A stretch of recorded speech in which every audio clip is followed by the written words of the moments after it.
So let's begin with some meditation and try to set a good motivation for the class. So relax your body and mind.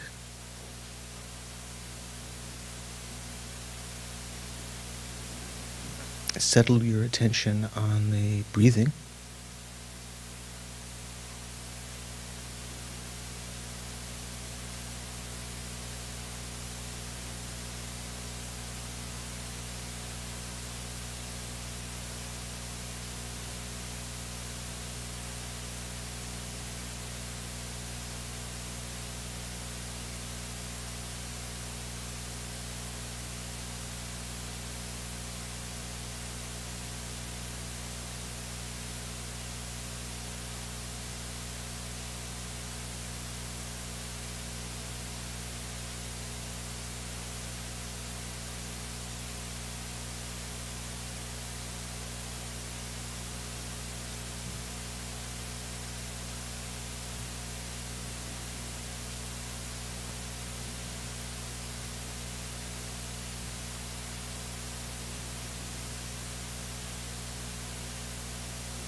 And then bring your attention further within, away from the senses. Extreme form of restraining the senses, actually taking the consciousnesses away from them. Try to bring to your heart if you can, which is the natural place for the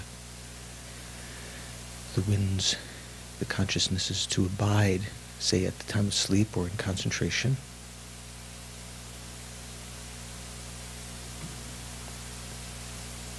And just recognizing everything, even if there's a residue of the sense consciousnesses appearing to your consciousness, everything is being noted by your mental consciousness, conceptually, via mental image, and you don't have to pay attention to those mental images. As you disregard also the sense input, it doesn't support the errors. The consciousness is abiding at the faculties, the sense faculties, the organs, and the ears will start to abide more, withdraw toward the heart. Just try to recall the clear light nature,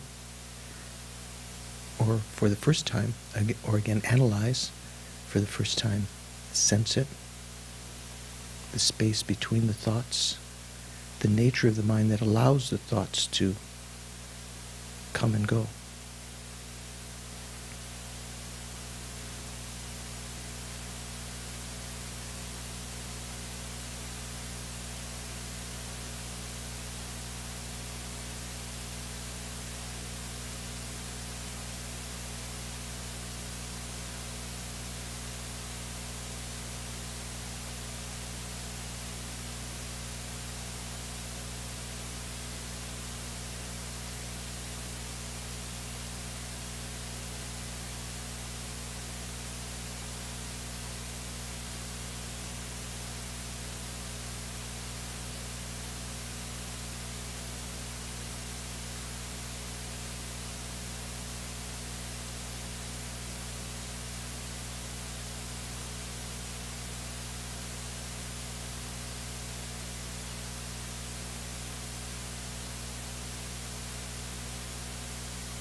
let go again and again of whatever appears to your consciousness,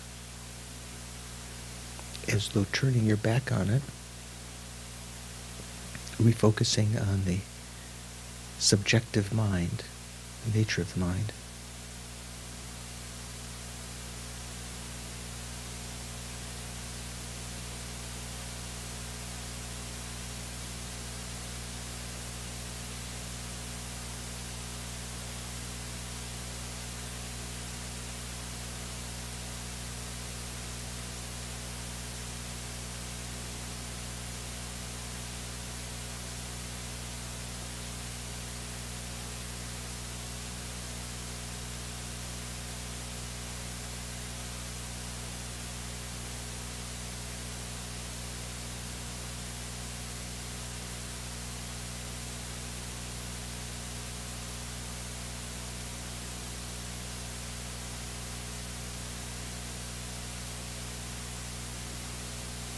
Although this spaciousness, this clear light, is not the ultimate nature of the mind, it can give a hint to that. Within this very quiet state of mind now, try to notice the sense of your self-identity. Not intellectually created one, but the most subtle, innate form of the I, as we've stopped conceptualizing mind to some degree. Just the sense of the I that thinks, I am meditating, or I'm experiencing this.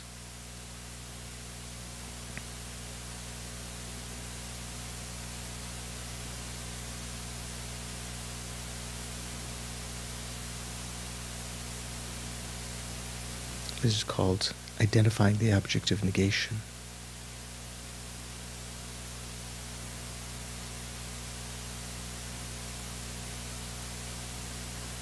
A sense of I that seems real and as though set up by itself, set up from its own side, existing without the need to merely designate it.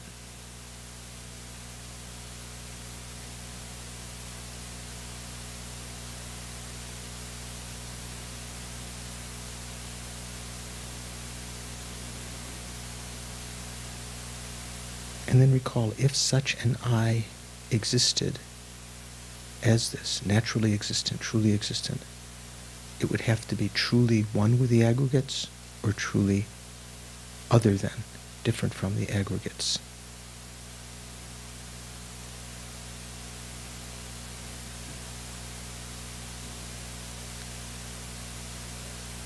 That's something that we have to spend some time on in other meditation sessions, but maybe you've ascertained that already.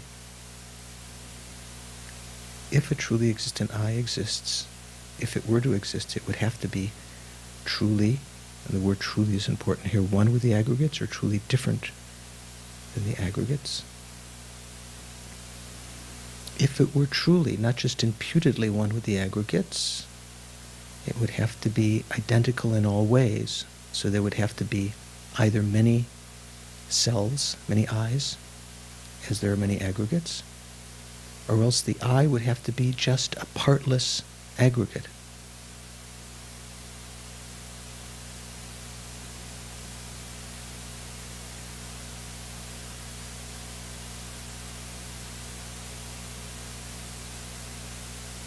When you see the impossibility of that, investigate the other alternative.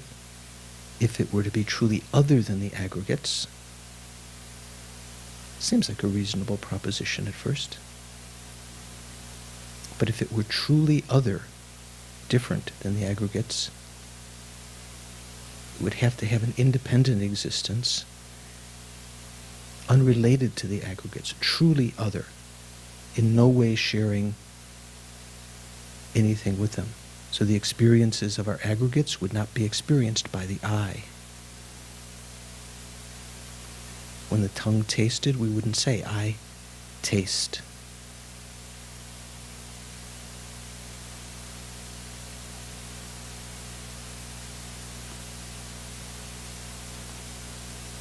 when the impossibility of that alternative arises, again you think, if the I were to truly exist, it would have to be either truly one with the aggregates or truly different from the aggregates.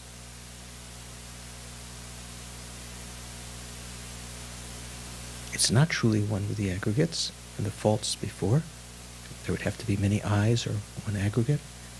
It's not truly different than the aggregates. It would have no relationship with them whatsoever. Therefore, a truly existent I is non-existent. The I is not truly existent.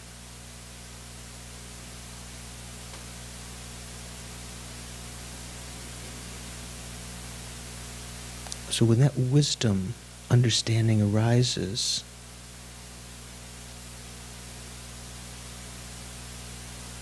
the ignorance grasping, apprehending, grasping to this sense of I within your mental consciousness meets its antidote. If the antidote is strong enough, certain enough,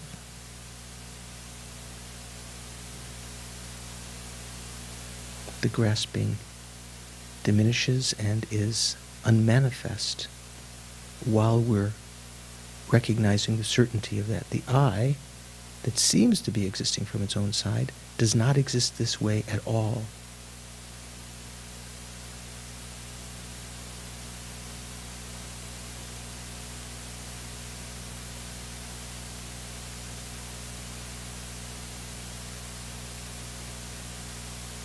See if you can just experience that vacuity, the mere spaciousness of that experience, a non-affirming negation, not affirming anything in its place. The I is not truly existent.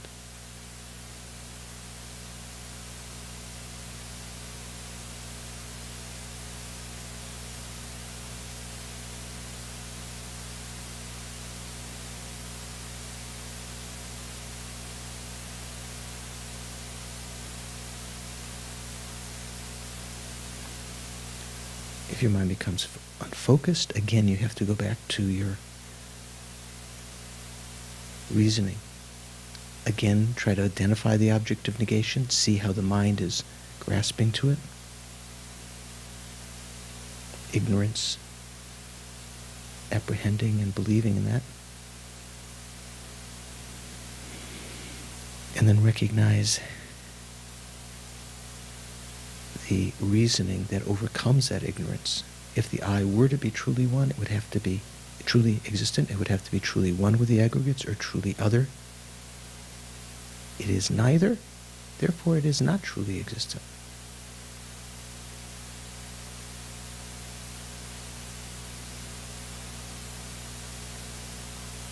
Like a dream that seems so real in the dream is devoid of reality. Like a mirage that seems like real water is devoid of water.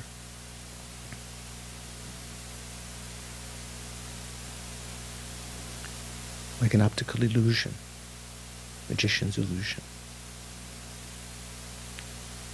Or the reflection of a lake, reflection of the moon in a lake, as though it really there, but is empty of the reality that our mind attributes to it. The same way the I is empty.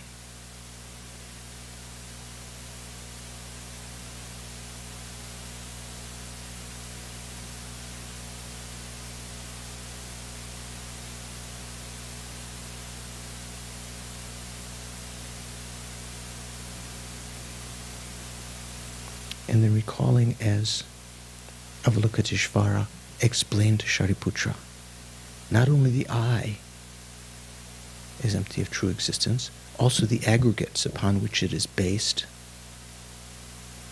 the body that seems to be appearing to your mind as a basis to impute the I, that too, appearing to your mind as truly existent,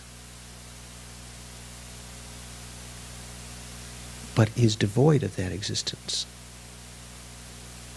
Using the same reasoning, if the body that appears as this one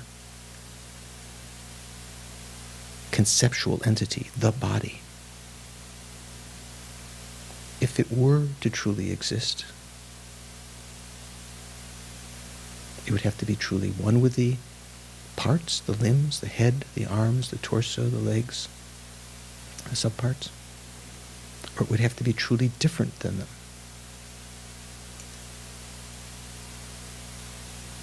Like the self, that body, the form, aggregate, is not truly existent. It's like an illusion.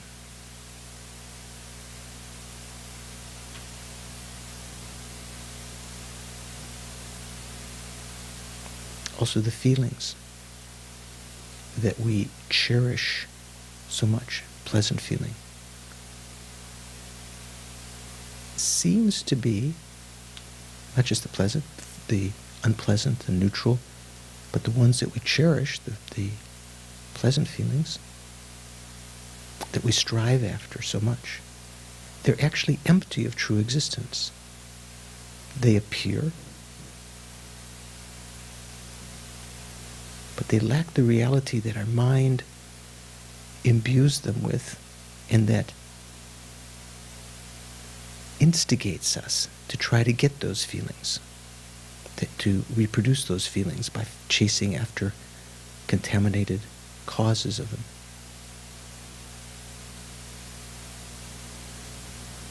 If feelings really existed as they appear to the mind, take a pleasant feeling, something that you enjoy. If it existed as the mind conceives as true, it would have to be truly one with its parts, in this case, the instance of feeling. Even the continuity of just that pleasant feeling would have to be either one with that or different, inherently different than that.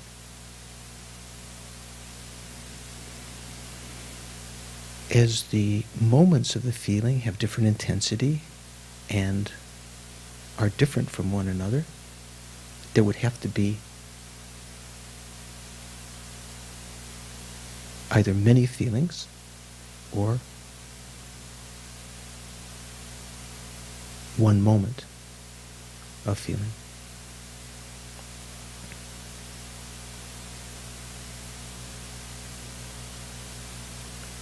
If the feeling was inherently different than its parts, it would have no relationship with them whatsoever.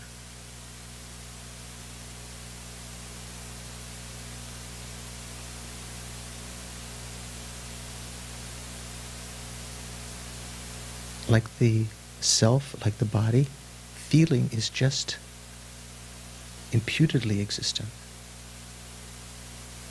Just a name we give to a succession of moments, parts. It's empty of existing from its own side as it appears to the mind. See if you can let go of your apprehension of feeling as really existing.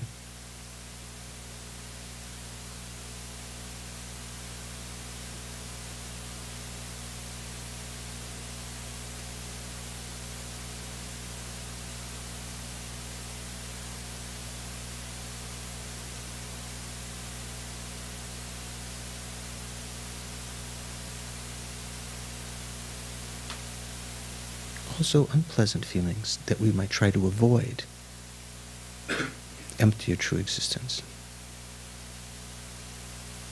When they occur, rather than letting the mind develop repulsion and some strategy to avoid that feeling, use it instead as an opportunity to meditate on the emptiness of the feeling.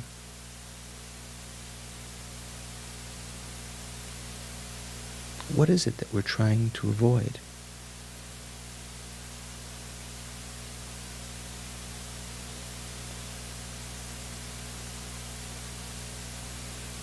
feeling is not truly existent. It's just a concept, existing conventionally as a concept, as a name imputed to this succession of parts, none of which has any true existence.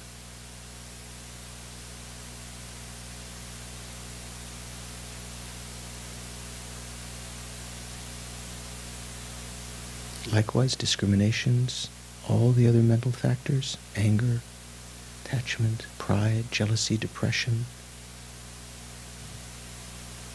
even ignorance itself that befuddles us is not truly existent. It's just a name, a concept that we associate with this particular dependent arising, which only exists as an imputation. It doesn't exist from its own side. Otherwise it wouldn't be able to change.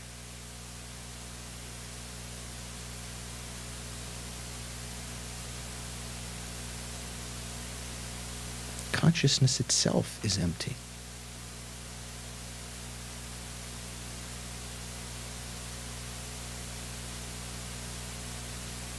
Even emptiness, although it seems to be an ultimate, it too is just a name that we impute to this dependent arising.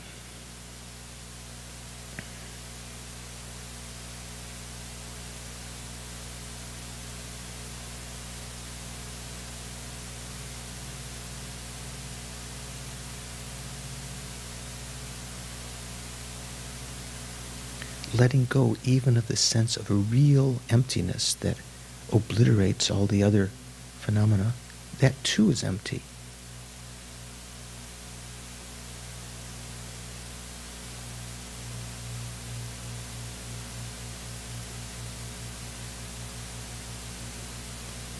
Think how profound this wisdom is, how creative it is, the womb from which all the spiritual aspirants arise, the mother of all the Buddhas.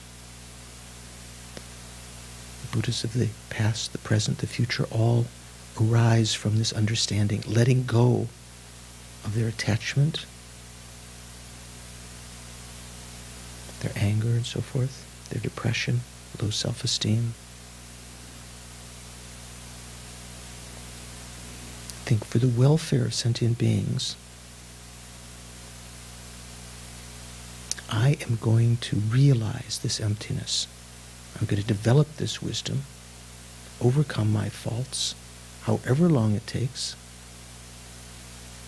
to be a real friend of sentient beings, to achieve,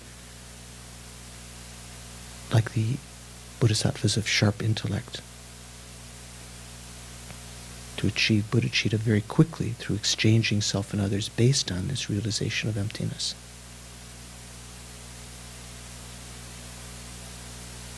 To achieve Buddhahood for their benefit. So for that purpose, I'm going to participate in the class tonight and begin by praising the Mother, the wisdom gone beyond. Not the emptiness itself, but the subjective mind. And then by recalling the actual Heart Sutra itself.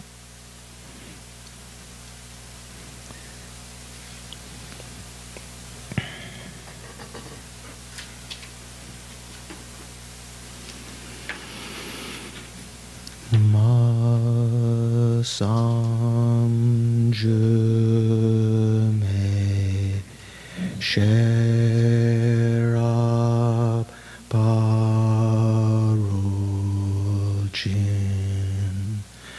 ma ke mingak nam ke ngo ni so rang rig yeshe chul yul chen tu sum galway yu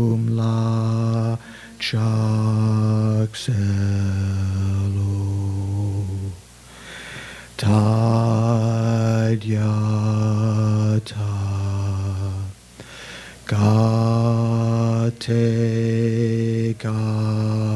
gate, para, gate, para, samgate, bodhi, svaha.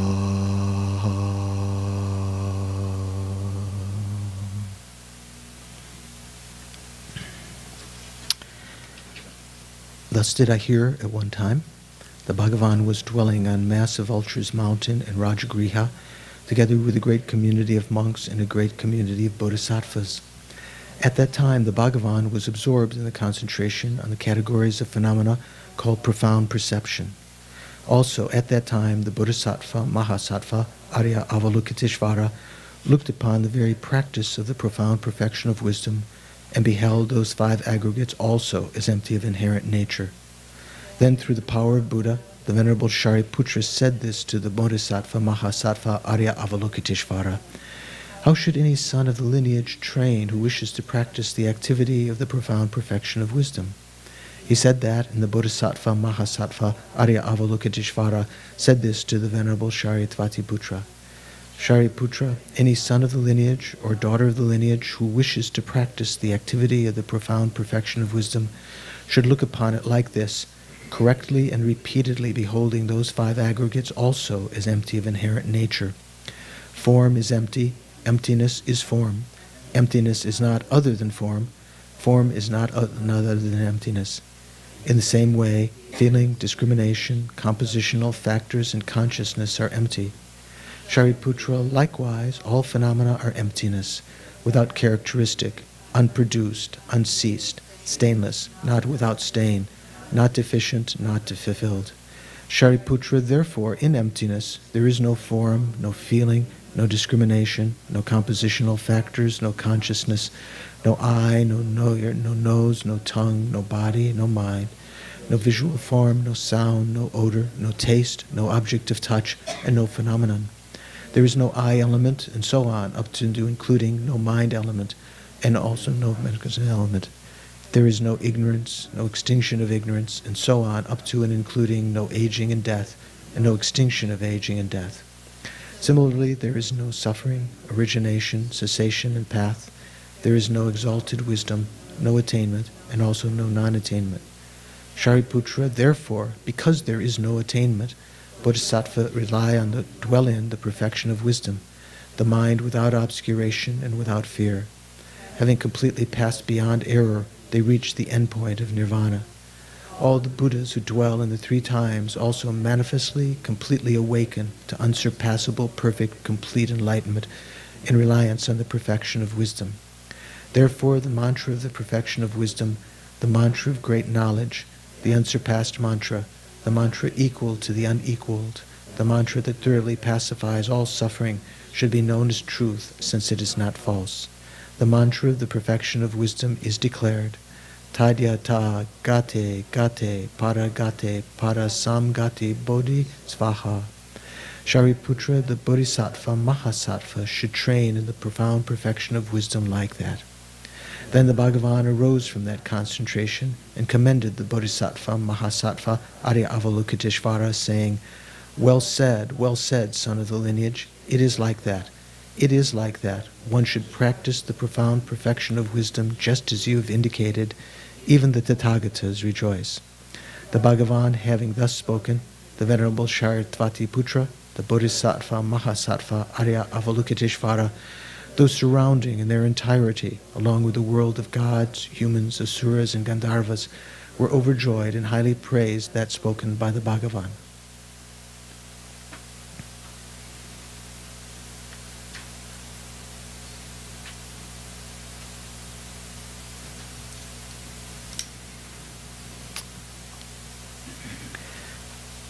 So, did you understand? Was it Kelly? Corey. Did you understand anything? Okay, I'm not sure. Okay, yeah, it's kind of vague at first, right? This is a tough class to dip your toe into, just like these mighty souls have been studying for more than a year now. Let's study this, so don't worry. So I want to ask, who was it that asked? Oh, I think Frank asked, or was it Frank? Did you ask one time? Okay, but how do you meditate on emptiness? Didn't you say that? That's what you should have. Either you or Mark, I can't remember. Was it Mark? Did you ask that? You might have asked it. Yeah. You were seated in Land of Medicine Buddha Gampa, and by the power. So Frank asked. So, do you guys have an idea now how to meditate on emptiness? At least one particular method? Is it just like is it say emptiness? Or just have a blank mind? That's not the meaning, right? The mother, the wisdom gone beyond, is an antidote to our ignorance. In fact, we can transform that ignorance into the mother, realizing emptiness. It's not like a different entity whatsoever.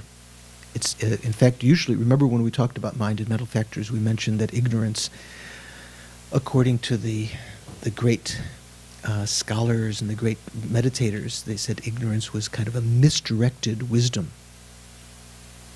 So that right now it's apprehending the I and believing it. We have to develop the wisdom that acts as an antidote to that and transform it into an actual understanding while it's perceiving the I, that the I is actually empty. There are many other reasons. The reason that we're using here, that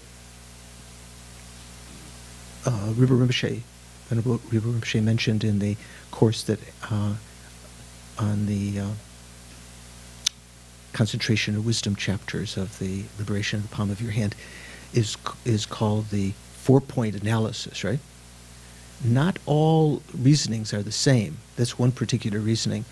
All of the reasonings will have to more or less have a certain kind of similarity. First, you have to recognize the object of negation, that which is eventually to be negated.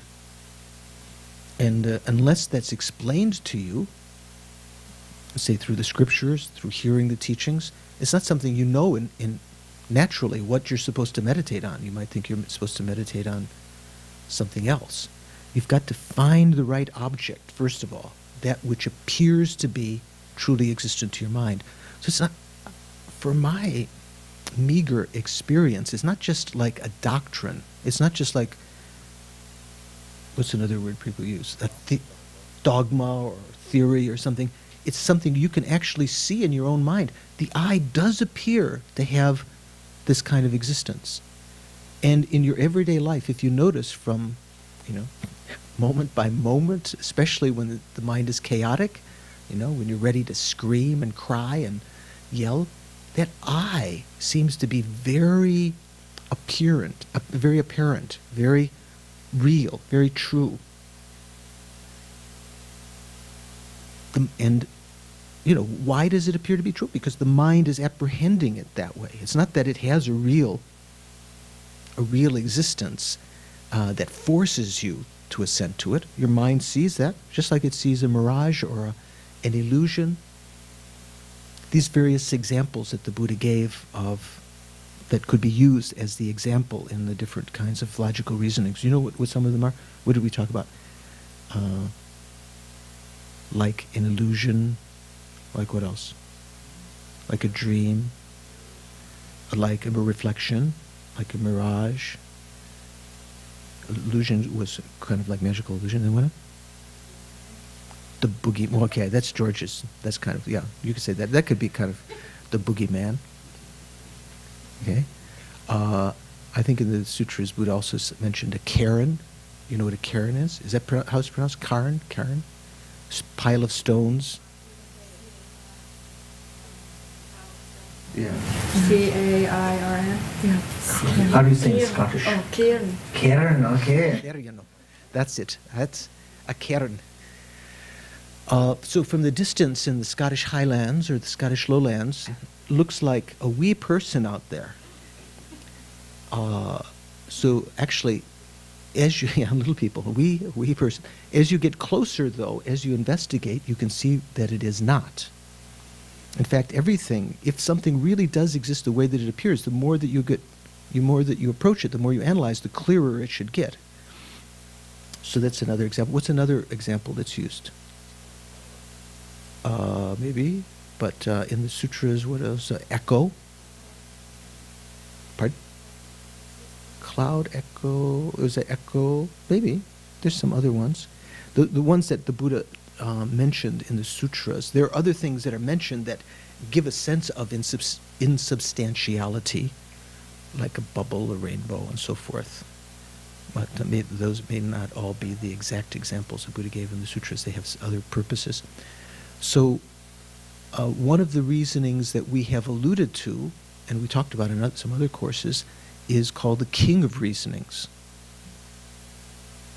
Now you might wonder here that why it's not called the queen of reasonings, because the wisdom gone beyond is the mother. I think maybe it's just for fairness. I don't know how the Buddha, just to be even-handed about it, because usually we associate wisdom with the female energy within our being. It doesn't mean that all males are lacking in wisdom. Only ladies have wisdom. We all have wisdom, but it's our female energy that we have to learn to embrace, that we have to learn to unify with our male energy. So the reasoning that the Buddha praised as the king of reasonings, the best of reasonings, was called what? Do you remember? Carrie, do you know? King of reasonings?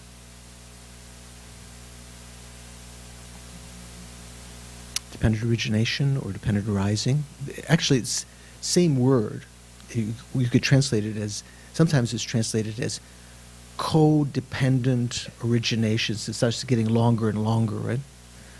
Interdependent origination, interdependent arising. You could just say dependent arising, if you like brief words. In Tibetan we say tendel. Sanskrit pratitya samudpada. So that itself, sometimes you might say, well, wait a second, we studied dependent arising before. That's not a reasoning. That's just a phenomena, right? Dependent arising phenomena are all, we could say that all impermanent phenomena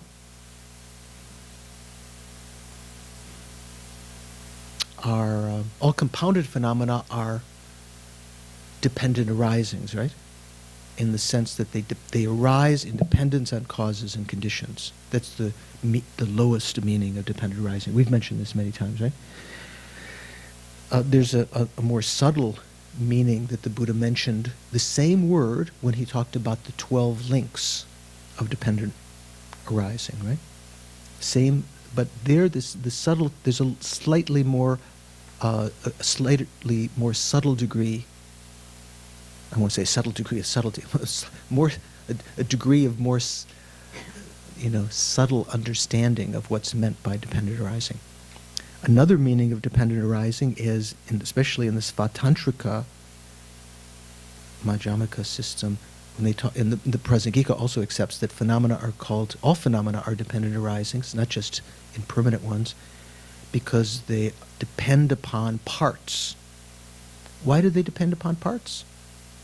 Because phenomena are ultimately just imputed upon their parts. Svatantrika accepts somehow that there's some naturally existent basis, right? Remember from those of you who studied tenets. But still, they accept that meaning of dependent arising is a king of reasoning that can explain emptiness. The Prasangika have the most subtle, maybe a fourth level, that means phenomena are dependent arising. All phenomena, including permanent phenomena like space and emptiness, are dependent arisings because they arise in dependence on three things, like a tripod, right? Do you remember what those three are? Do you remember, Venerable? Usually she's more bold. I think today she's played out from the Medicine Buddha Festival. Don, do you remember the three? So a valid basis. Reason to name it. A name, let's say. Mm-hmm. And I remember come out with what you named. And the consciousness that gives that name or concept. So none of them actually, you might think, well, the phenomena arises in dependence upon those, but the phenomena itself can't be found anywhere. Phenomena is just itself no more than a name. It's not that the phenomena is sound, but it doesn't have any kind of findable identity. It's just, phenomena just have an existence that is conceptually designated. So if you can verify to yourself that phenomena, first of all, are dependent arisings because they, let's say impermanent phenomena, because they arise in dependence on causes and conditions. Later, train your mind into a subtler meaning of dependent arisings, as in the 12 links, that each link is conditioned by the link, arises and the condition of the previous link, existence, and so forth. And then train that phenomena are arise in dependence on their parts, which are the parts of the basis, right? And then if you can start to get an insight into this fact that all phenomena are merely imputed, they're dependent arisings, and that being dependent arisings is contradictory with being truly existent. How could that be? If phenomena were truly existent, why couldn't they be? Why couldn't you have a truly existent dependent arising? What do you think, Diana?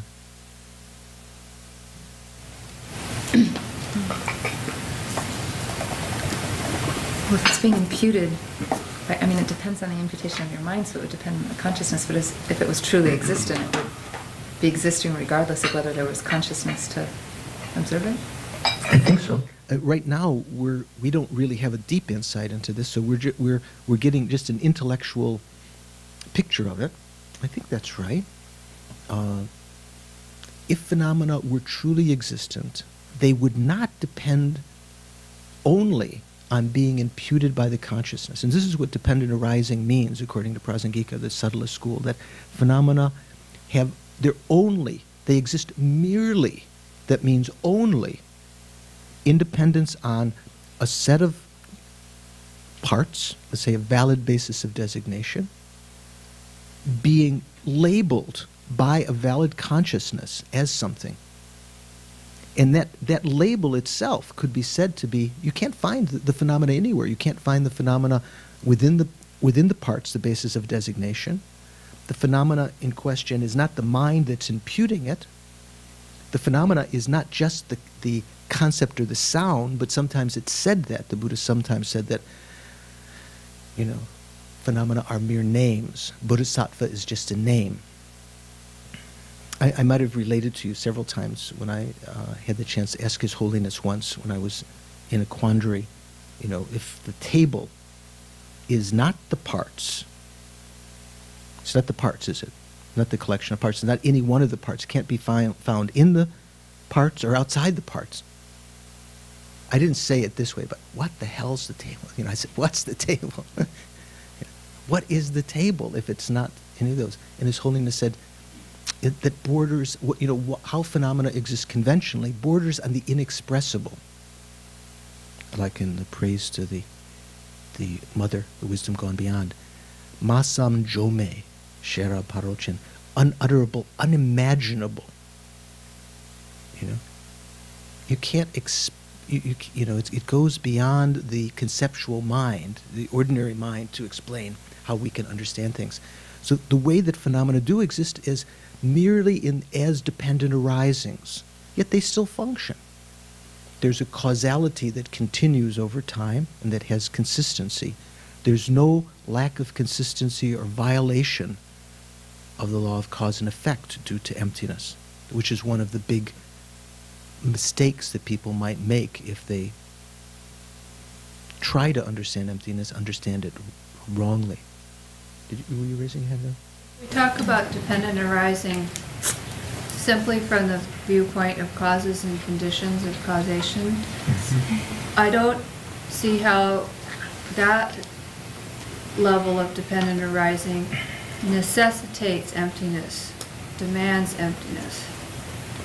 It seems like only once you get up to a more subtle explanation of dependent arising does it prove emptiness, so to speak. Well, it depends on your logic, I think.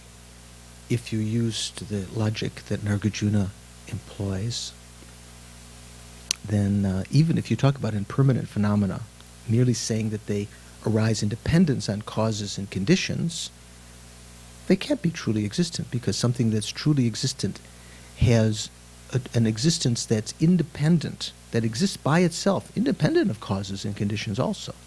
So even that begins to loosen up the mind, although that may not be the final, most subtle meaning of emptiness that one would be apprehending. It depends on one's understanding of that. If you ever have a chance to study the Fundamental Wisdom by Nagarjuna, this great text, what's it called? Mula Prajna? Sometimes, as I think Thupten Jinpa translated it, he added more words. What does he call it? Fundamental stanzas on the middle way or wisdom. He added the two, because there's two different titles. One is just called, sometimes it's just called the Madhyamaka. That's how Chandrakirti refers to it in his commentary in the Madhyamaka-vatara, referring to Nagarjuna's root text, this one main text that he wrote. And if you have a chance to study that and all of the different reasonings that are given, it's very, very interesting, because it's not just a reasoning of like the 4-point analysis. There are other kinds of reasonings. There's a reasoning called the what's it called? The Vajra slivers. Diamond slivers.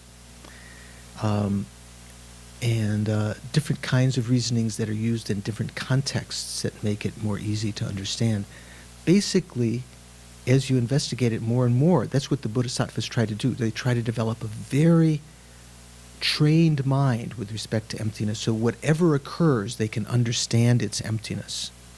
Through our, at the beginning, we have to use different kind of reasonings, because our mind becomes, some things are more opaque, are more difficult to see with using one particular reasoning than another. So, maybe that gives a hint. So when we meditate on emptiness, if you get familiar with that, like, say, for instance, in your everyday life, as Lama Zopa Rinpoche has mentioned sometime, in, how to practice emptiness in everyday life.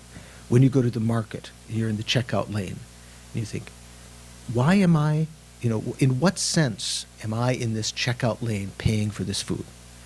Merely imputed Rita, let's say, Venerable Rita, is buying, or merely imputedly buying, it's not truly buying, this merely imputed food with this merely imputed money. Try to train in that way everything that you do, and start to at least get familiar with that concept. As you can start to see, because if you have some little experience with other reasonings that the I is empty, and then you arise from that meditation and you investigate, how does the I exist? How does the conventional I, how does it exist if it's empty of true existence? You see, as the Buddha said, it exists merely as a name on the conventional level. You can't find the I anywhere within the aggregates or outside. So it doesn't mean that it doesn't exist at all, right? That's one of the pitfalls, to think that phenomena are utterly non-existent. That's one of the dangerous things, like picking up the snake from the tail. Do you know this, right? I heard there was a bobcat. Crash Ryan told me there was a bobcat he saw on the road the other day. This is a new nickname for Pat, Crash Ryan. He had a slight altercation with the highway the other day. So if say the bobcat, if you were to grab it by the tail, maybe it could come around and bite you. Or let's say a snake, if you grab it by the tail, it can come around and bite you. But one of the pitfalls of approaching emptiness the wrong way is to think that the implication is that the I doesn't exist whatsoever. There's no I. Actually, what's being negated is what? Truly existent I, that thing that you found in your own consciousness. That in referring to the I that you're apprehending behind the I, then you see, when you rise from that, you start to see, first of all, that there is something that does exist conventionally. This has to do with the 10th paramita, the jnana paramita. We say yeshe in Tibetan, the exalted wisdom that understands the conventional existence of phenomena, not just that phenomena are empty. That's the prajna paramita, right? So first of all, I think you start to get an understanding of that, having realized the emptiness of the I. Then you see that there is still something left. There is a conventionally existent I that functions day to day, that is legitimately labeled, but it has no other existence other than that. It's a mere dependent arising. So through the Buddhist teachings, skillfully about dependent arising of causes and conditions, the 12 links, and so forth, one is familiar with that concept and starts to have an understanding of that reasoning. Then in meditation, rather than using, say, the 4-point analysis, you can use the king of reasonings. You can say, this I that's appearing to me, once you found the object of negation, is not truly existent because it, the I, is a dependent arising. If you've already ascertained that if something is a dependent arising, it has to be empty of true existence, then that reasoning will function. So you have to first of all sort of approach it step by step over time. Do you have a question, Lisa? So during the meditation, you were saying that the emptiness doesn't exist? Did I say that? I thought I heard that. So it didn't truly exist. Doesn't truly exist. Doesn't truly exist. Okay. If it doesn't truly exist. exist. It's the same thing with the emptiness. That emptiness is also a Emptiness because is. I have in my notes that emptiness exists. And then Emptiness exists. Yeah. Yes, we made a point of pointing that out before. Okay, Venerable Soma, what do you think? Emptiness exists or does not exist? Not? Oh, not thinking la. Okay. Okay. Mark, what do you think? Emptiness exists or does not exist? Not ultimately. Well, just does emptiness exist or not exist? Whoa.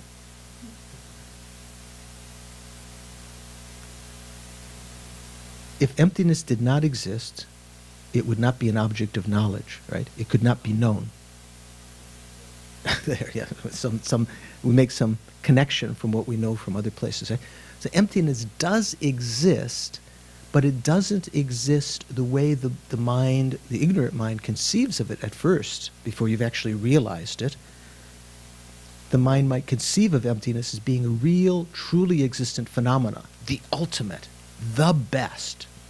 Like, what's the best now? What's the best band now? Yeah, no, Bjork is not a band, is it? Is it a band? That's Dorji's best. No, but I don't know. What's considered to be the? I don't know. I don't listen to music. Anyway, it's the best.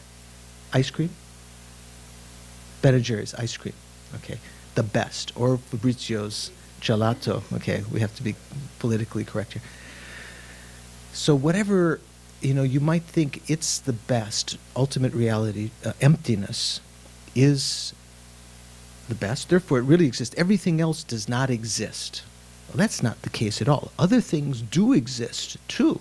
The self does exist, but not the truly existent self, the way that the ignorant mind grasps. Emptiness exists, but not the way that the ignorant mind grasps that emptiness has a true existence of its own. When the Bodhisattvas meditate on emptiness along the stages, they have various kinds of emptiness. They meditate on 16 emptinesses and what else?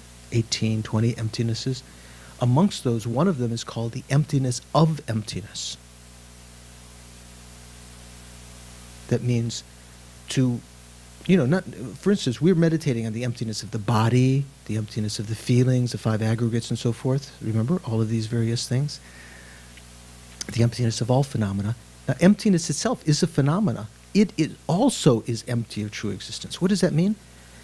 When we're trying to imagine, logically understand emptiness, have some kind of sense of realization of it, probably at our level, it's just at most a correct belief, or maybe a correct assuming consciousness, right? Maybe not actual realization yet, maybe getting close to that. We'll have some mental image of emptiness.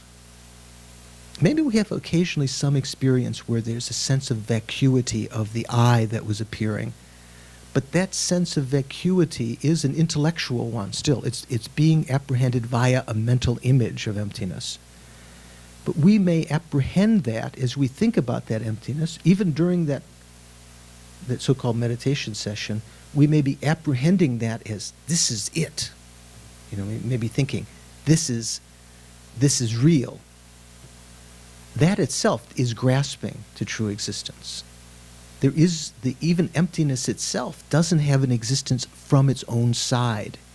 Emptiness is something which exists, like all phenomena, merely as a concept imputed upon its parts. So if you can start to get to contemplate that, the emptiness of emptiness, you're like the Bodhisattvas progressing on the path, understanding emptiness better and better, and perhaps,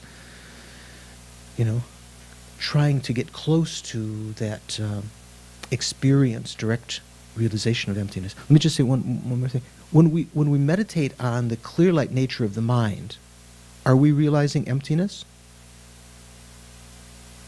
What do you think, Eric? Is that remember in our meditation I say meditate on the clear light nature of the mind. Is that the ultimate nature of the mind? Good guess. He said, very cautious, Silicon Valley Chinese technician, very cautious. So what we're meditating on is just the conventional nature of the mind, the conventional clear light nature. You could talk about, there is another meaning that the ultimate nature of the mind is clear light. But here we're just meditating on the conventional clear light nature.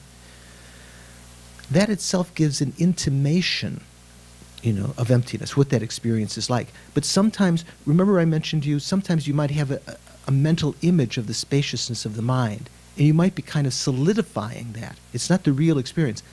Let go of that and try to sense the spaciousness of the mind within which that mental image is actually embedded. Like, let go. Maybe that would give you a flavor of going from grasping to emptiness is true. Still, although you've got some understanding of emptiness, because you've meditated on the emptiness of the self, but you still might be grasping to that emptiness is true. Let go of that and meditate on the emptiness of the emptiness. But thinking, emptiness itself is not truly existent, as it might be still appearing to my mind, because it's a dependent arising. Okay. Did you have a question there? I was going to say, I've been confused by the terms conventionally, ultimately, and truly. And with regard to that statement. I've been confused by the terms. It sounds like you've been confused by the terms conventionally, ultimately, and what was the third one? Truly. And boy, you're really confused by them. But you meant by the terms quote. Right. Okay. Got it. Okay. You're truly confused. Not truly confused. Okay. So. Does emptiness exist? Yes. Does it exist conventionally? Does it exist ultimately? Does it exist truly?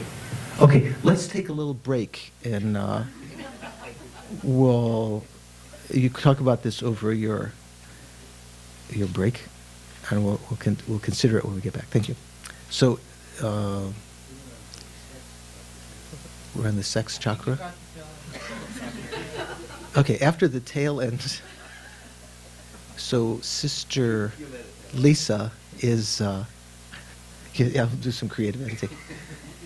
Sister Lisa is going to Tibet, so I just wanted to mention, and to Kailash, as a matter of fact, Mount Kailash. I just want to mention, when you go on pilgrimage, try to have a courageous mind. Whatever happens, whatever obstacles come up, think of them as beneficial, as purification. Because we try to get visa, or maybe right at the last minute the Chinese police don't allow you to go around Kailash or something like that.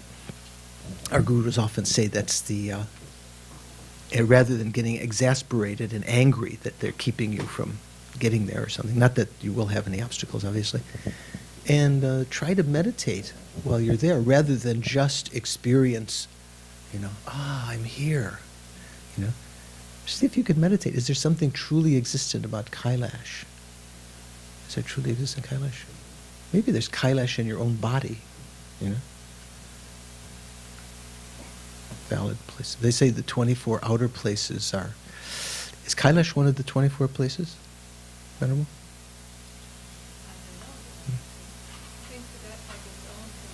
Yeah, every country has its own places, maybe. So maybe you can meditate on emptiness there. Bring your Heart Sutra with you. Meditate on emptiness, and then meditate on bodhicitta. Is what's his name coming? Steve coming also? Steve going? Steve. So remind him to meditate also. He's Song Rinpoche's foster father. What do you call stepfather? I guess he's married to Song Rinpoche's mother now. Okay, so we have any questions? How are you doing? Yes. I was wondering what Dharma Dhatu is. Dharma Dhatu. Does it come in the sutra, or does it come someplace else? Dharma Dhatu.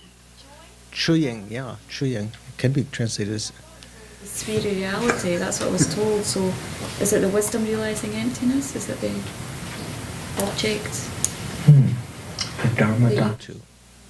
Perceiving emptiness? So remember, how many dhatus are there? 18 dhatus, right? So which is there one called the Dharma Dhatu, or is that something completely different? Oh, there might be. Okay. Dorje, what do you think? Do you have any more, how do you say, certain answer to that? Even though it might be doubt, at least. Oh, that's a bit precise. I would have hoped that at least you had correct belief, maybe. You could say, I have a belief, I'm not sure it's correct or not, maybe. But you're in doubt. What is the Dharma Dhatu? I thought it was one of the dhatus relating to the mental consciousness. Mm-hmm. So what is the Dharma Dhatu? Is it the mental consciousness itself? That was the mental consciousness dhatu, right? Mental dhatu. So the same thing with the entrances or the ayatana. One of them is called the Dharma ayatana, and here one of the dhatus is called the Dharma dhatu. The Dharma ayatana and the Dharma dhatu are the objects of mental consciousness. So if you talk about each of, there are objects of eye consciousness, as there is an organ, and as there is an eye consciousness. There's 3 for each of the 6 consciousnesses, right? Their sense base, their dominant condition, let's say, the consciousness itself, and their objects, that which give rise to them. So the sense base, if you just talk about the sense base, or the base, the faculty, and the object, that set of 12 are called entrances because they give rise to, they're entrances for giving rise to the consciousnesses. Okay? If you count all 3 times 6, 18, then the objects of mental consciousness, if you talk about the 12 entrances, the objects are called Dharma ayatanas. So those are phenomena entrances, and you could say phenomena sources for Dharma Dhatu, or phenomena spheres of phenomena. Anyway, they're objects of that consciousness. So sometimes, although Dharma Dhatu includes all it does. In one sense, you might say, since the mental consciousness can know all phenomena, Dharmadhatu would include all phenomena. But generally, Dharmadhatu only includes the phenomena that are exclusively realized by the mind. For instance, can the eye consciousness perceive impermanence? How about permanence? It can perceive permanence? Can perceive impermanence, but can perceive permanence? Does permanence exist? Who said no? Does permanence exist? Of course, some things are permanent. Like what? Emptiness, true cessation, space. Eye consciousness cannot perceive permanence or subtle impermanence. It can see forms and shapes that are moving, and so it sees gross things that are grossly changing, gross impermanence, but it can't realize that itself. But so there's certain phenomena that only the mental consciousness can realize. So those are generally called Dharmadhatu. But amongst those phenomena, the most important, which is often what Dharmadhatu is used for, is emptiness. So Dharmadhatu in some sutras, when the Buddha refers to Dharmadhatu, he's referring to emptiness, ultimate truth. Because that is a phenomena that's only perceived by the mental consciousness, and although there are other Dharmadhatus, that is sometimes labeled as Dharmadhatu, the Dharmadhatu.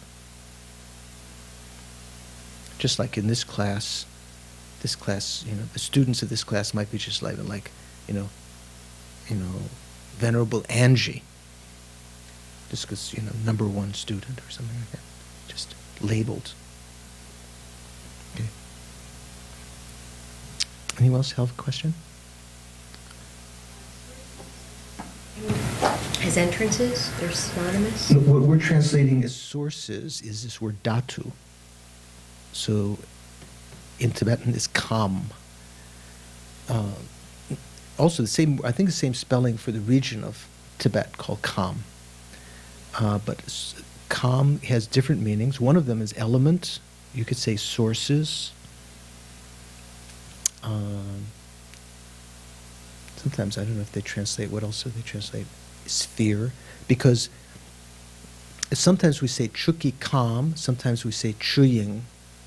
When you say chuying, ying means more sphere. It's still the same, I think it's still the same Sanskrit word dharmadhatu, but kind of in the sense of being the sphere of phenomena. So in that sense, kind of more synonymous with ultimate reality.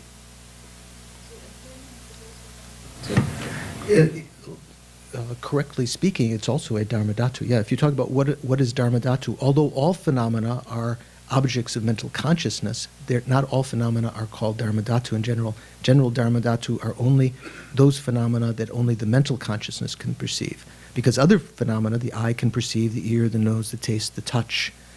So other phenomena that the five senses cannot perceive are within the sphere of the mind, are called dharmadhatu.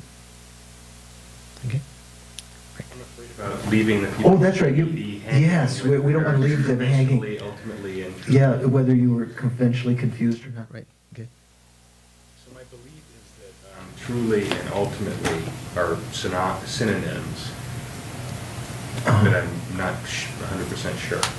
Okay, remember we made a distinction sometime. Although I think that's generally correct. We could say if true existence and ultimate existence, or absolute existence, however, other ones, natural existence, if they were synonymous, they would have to exist. So they're not actual synonyms, but you could say, for the sake of argument, they're hypothetically synonyms. The different schools, like the Svatantrika, besides the Madhyamaka schools, the Prasangika is the highest, and the Svatantrika have a view which is also middle way view, but not as subtle as the Prasangika view, right? They say, although phenomena are not truly existent, they inherently exist. Depends on how you translate it. They say phenomena are rangshingi drupa. naturally existent or inherently existent. They exist from their own side. The Prasangika would say, well, wait a second, what are you talking about? You're saying the phenomena are not truly existent, but still there's some mode of existence from their own side. The Svatantrika doesn't take the position that phenomena are totally imputed. They say they're imputed, phenomena exist as imputations, but upon a basis of designation which is naturally existent. Otherwise, if it didn't naturally exist, how could you impute anything on it? You know, if it wasn't existing from its own side as a basis of designation. So that's the kind of the sense also of the name Svatantrika comes from another argument, you know, in the history of that school. Bhava Viveka seemed to imply, to Chandrakirti anyway, that he didn't accept, he was accepting that Buddhapalita was making mistakes because Buddhapalita was not assuming that you could make statements, logical arguments that were autonomous, you know, as though the reason really did exist from its own side and so forth. Bhava Viveka's position, the Svatantrika, great Svatantrika Madhyamaka, was that the reason and all of these parts of the syllogism did exist from their own side. They weren't truly existent, but there was something that existed from its own side that could be verified amongst the various protagonists that were debating about something. And Buddhapalita and Chandrakirti did not accept that. So they, a set of later scholars labeled the Bhava Viveka position Svatantrika, or it's about, we say, Rangyupa. How do we translate it? Autonomous? Autonomous, or something like that, autonomy school. So, from the Prasangika point of view, hypothetically, all these things are synonymous. If something is truly existent, if something were naturally existent, it would be truly existent. It would be ultimately existent. It would be existing from its own side. But from the lower schools, they might see them as different. And just like in the Hindu schools, they see the word that we translate as manas, like in yi, the Tibetan word yi for consciousness. They see that as something different than citta or vijnana. Those three different words have different meanings. Like in our low-rate course, we saw that in Buddhism, those three words are synonymous.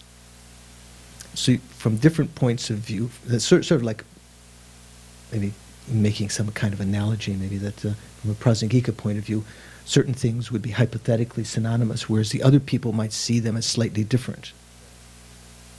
Does that help? Okay. Venerable Rita. Because this is something I'll never understand. When you have, like, dependent arising, you have the valid base, you have the name and the consciousness.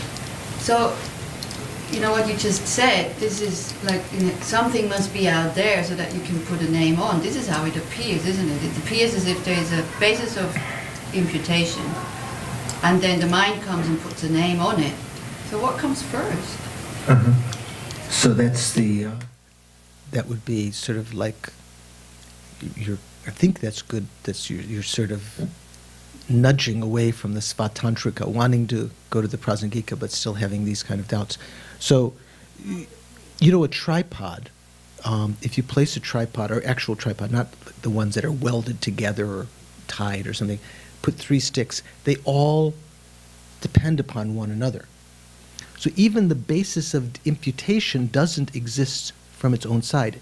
The basis, it's not as though the basis of imputation is there first, and then the consciousness comes and sees it, let's say, or hears it, or tastes it, or whatever, and then imputes it. That would be kind of like Svatantrikas, there's something existing there. So even the basis of imputation, the 3 of them are simultaneous.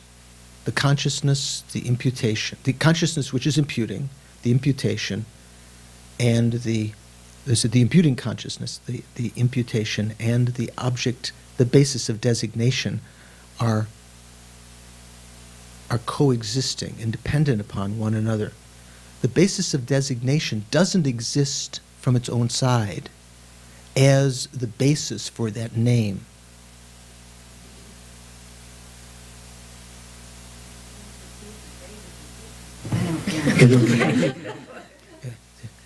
It would be great if it was, right? It would be very simple then, right? Emptiness, right? So here you have to go. I think maybe next time, the next time will be our last class. Maybe I'll bring the text by Genlam Rinpa. You know Genlam Rinpa, who passed away not so long ago.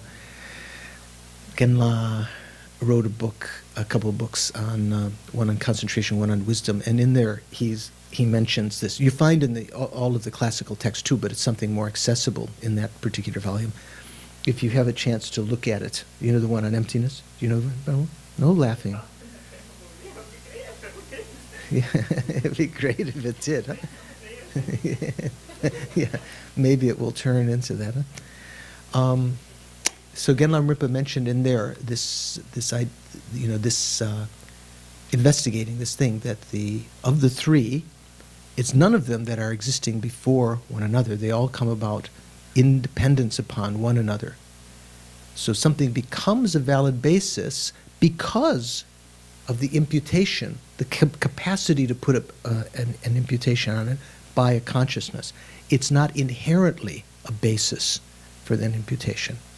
It is called a valid basis because it can be verified by other conventional valid cognizers as suitable to bear that name. Like, of course, you can call anything, right? You can call this Mercedes-Benz. You can call this Rolex. I think I told you before. This is a very inexpensive watch that Tara Melwani gave me once. In I think her dad has big what do you call it, Levi franchise in Singapore. So she had one of the things they sell are these watches also. It says inexpensive watch. So she gave this to me. Many people, when I wear it, they think it's like some super expensive watch. It looks like one of the, was it Brightland or something? Like a $10,000, $30,000 watch. And I've had people say, a monk should not be wearing such an expensive watch. I say, it's only $29. Give me a break. So this is, you could impute this. This is suitable, in a sense. Everything is suitable to be imputed as anything else. We learned in Lorik, anything can be called anything. Like the moon could be called rabbit, possessor of the rabbit, and remember all of these kind of poetic names, because anything can be imputed as anything else. But those, to be a valid basis of that name, it has to be verified by other valid cognizers of other people who have, within the human realms, to say if you're talking about human imputations, who have the collective karma of you, and that can verify that that's a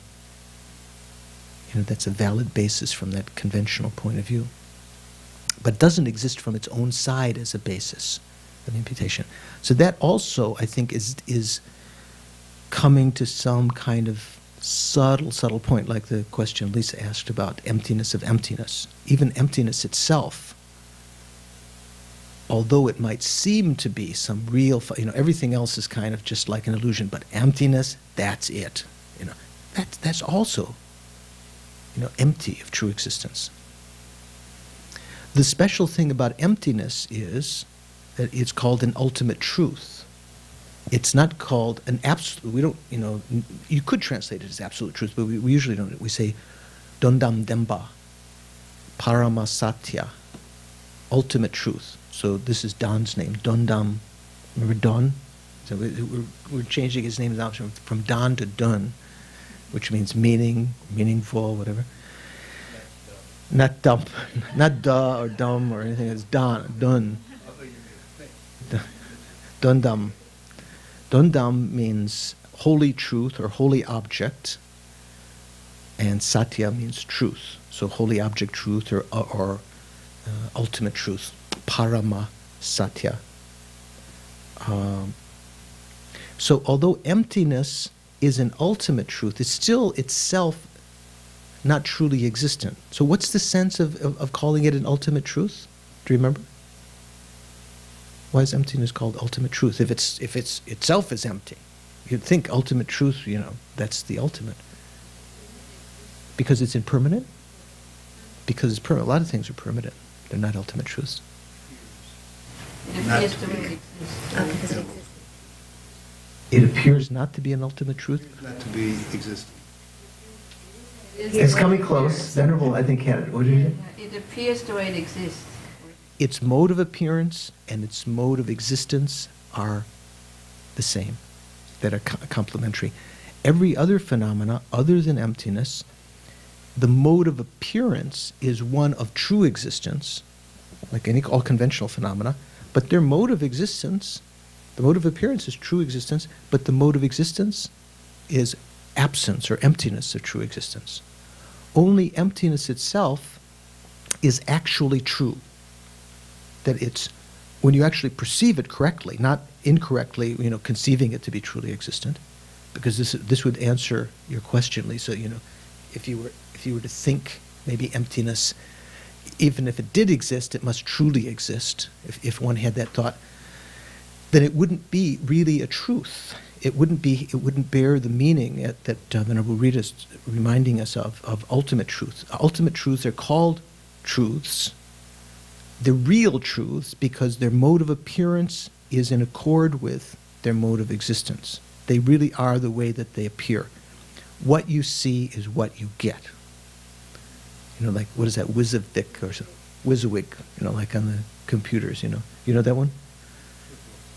On the computer, they say these fonts are what you see is what you get. What you see on the screen of the computer is what you get when you print them out. That's the origin of it. So, conventional phenomena from the Buddha's explanations are not really truths, although we call them conventional truths. All phenomena that exist are either ultimate truths or conventional truths, right?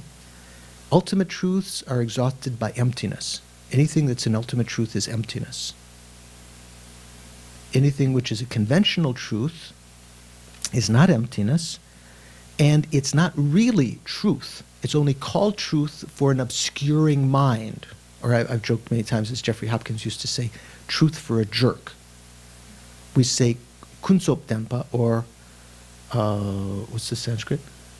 Samitya? Samitya sattva? I can't remember. It means there are three different ways that can be interpreted. Conventional, relative, or truth for an obscuring mind, truth for a jerk, truth for ignorance.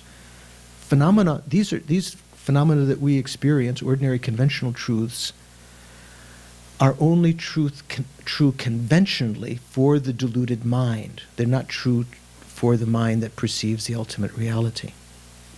So they're called truth for an obscuring mind. Kunsop. Kunsop refers to the subjective mind that's perceiving them. Okay?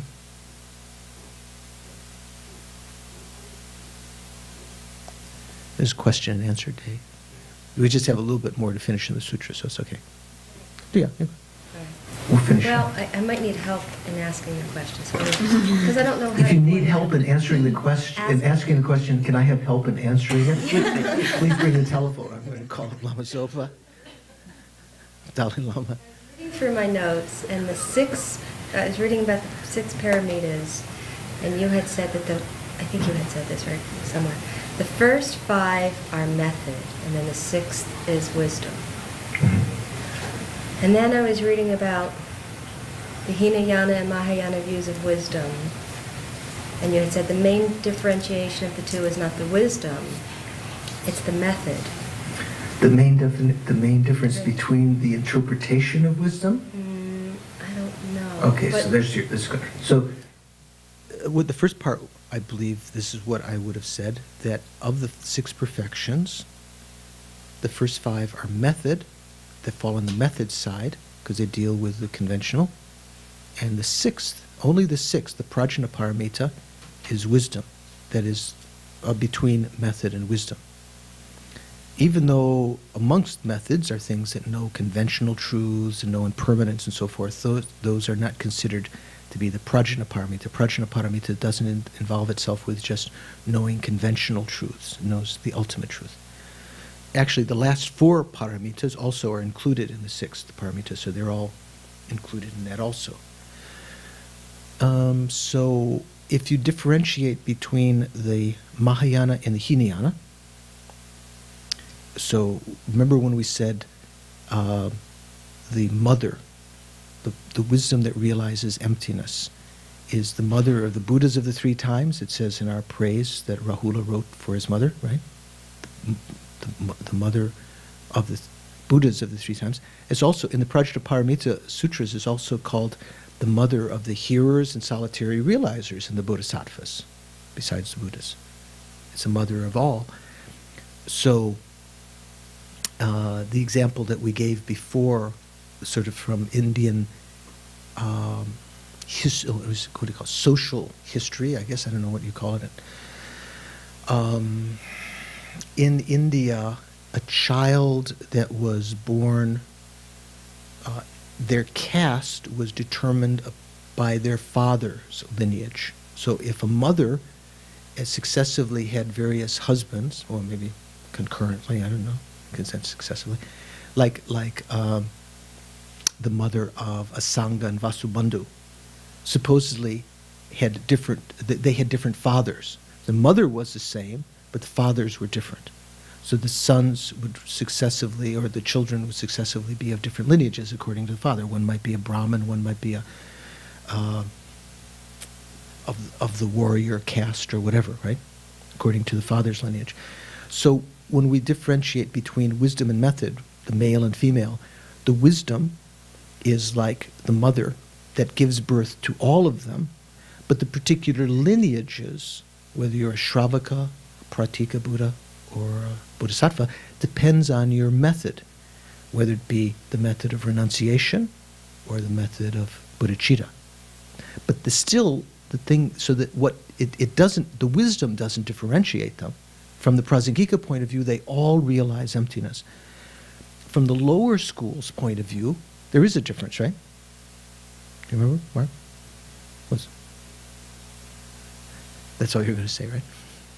Vaguely, you remember? So, basically, like say from the Chittamatra or the Svatantrika point of view, what do the hearers realize emptiness of phenomena?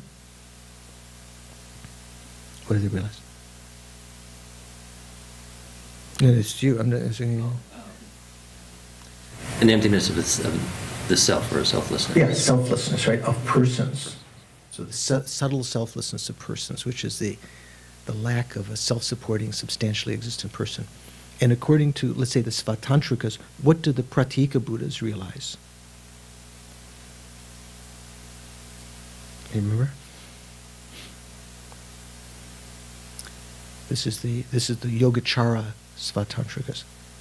They realize, they have, from, when the great commentary of the Prajnaparamita by Haribhadra, actually you say commentary of the Prajnaparamita is the Abhisamayalankara by Maitreya, but one commentary to that by Haribhadra from the Svatantrika, Yogacara Svatantrika point of view. He said, the hearers realize subtle selflessness of persons. The Pratika Buddhas mainly meditate on and realize what?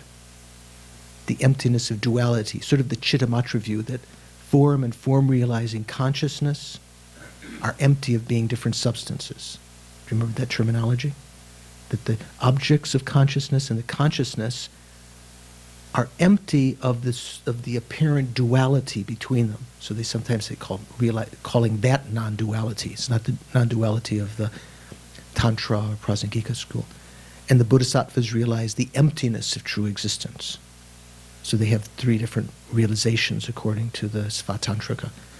But according to the Prasangika, at least as explained by Chandrakirti and Lama Tsongkhapa, some of the other schools say that that's not what is meant, but this is Lama Tsongkhapa is very clear, and Chandrakirti seems very clear that the hearers, the solitary realizers, and the Bodhisattvas all realize emptiness of true existence. Even though in the scriptures, the Hinayana scriptures, it doesn't how do you say, obviously, manifestly talk about emptiness of true existence in any detailed way. Some allusions to it. It seems that their realization of selflessness leads them to that, and perhaps in the oral tradition, there was this understanding to lead one to emptiness of true existence. But there's no way that one could really become an arhat, a Shravaka arhat or a Pratika Buddha arhat, attain nirvana, unless one realized emptiness. Same as the bodhisattvas. So it's not, from the Prasangika point of view, it's not wisdom that differentiates the Hinayana from the Mahayana. So the lower schools might say there is a difference of wisdom and method.